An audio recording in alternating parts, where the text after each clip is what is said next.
Mwalimu, ngojea nitakuja tuongee, ngojea niende nikafunze hizo vinyagarika. Hayaona huyu. Kijana kwa wapi mzazi? Si nilisema ukuje na mzazi. Mzazi angeweza kukuja kwa hospitali.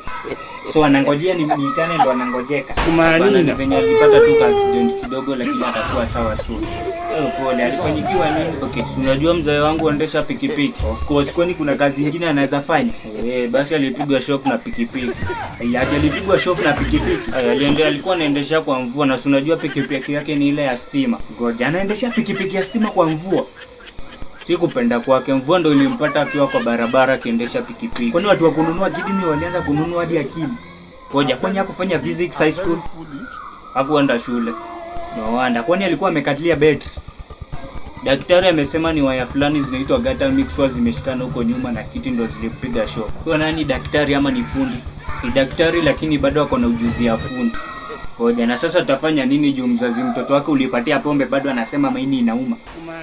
Kwani wewe yako na maini yako? Ati unasema nini? Hakuna. Hebu kwanza nenda ukaoshe diage nikikutafutia solution. Asuni saidie dasta na sabuni. Utoe suruali uoshe nayo kunguni.